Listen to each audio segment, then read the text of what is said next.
পিছু হটতে হলো ট্রাম্পকে। মার্কিন প্রেসিডেন্ট বুধবার ঘোষণা করলেন যে গ্রিনল্যান্ডের ওপরে আমেরিকার নিয়ন্ত্রণের দাবিকে সমর্থন না করায় ইউরোপের যে সমস্ত বন্ধু দেশের ওপরে শুল্ক চাপানোর হুমকি দিয়েছিলেন সেই পরিকল্পনা বাতিল করছেন। কেন হঠাৎ এই সিদ্ধান্ত বদল? ট্রাম্প নিজেই জানিয়েছেন যে ন্যাটোর সঙ্গে তাদের আলোচনা হয়েছে গ্রিনল্যান্ড নিয়ে। আর্কটিকের নিরাপত্তা নিয়ে ভবিষ্যতে চুক্তির কাঠামো তৈরি করতে রাজি হয়েছে ন্যাটো। তারপরই শুল্ক বসানোর সিদ্ধান্ত বদল করেছেন।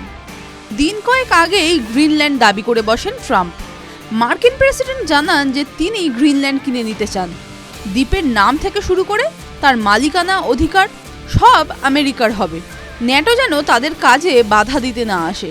ট্রাম্পের এই দাবিতে স্বাভাবিকভাবেই না বলে গ্রিনল্যান্ড। ইউরোপের একাধিক দেশও আপত্তি তোলে। তারপরই নিজের ট্যারিফ অস্ত্র বের করেন ট্রাম্প।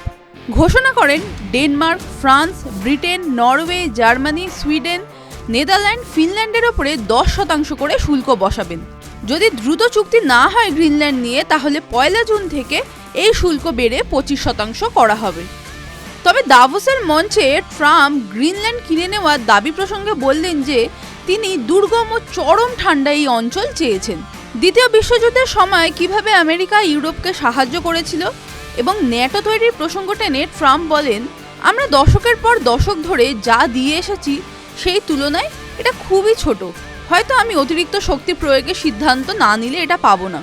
আর সত্যি বলতে তাতে অর্থাৎ শক্তি প্রয়োগে আমরা অদমনীয়ই হব, কিন্তু আমি সেটা করব না। ওকে, আমার করার প্রয়োজন নেই এবং আমি শক্তি প্রয়োগ করতে চাই না।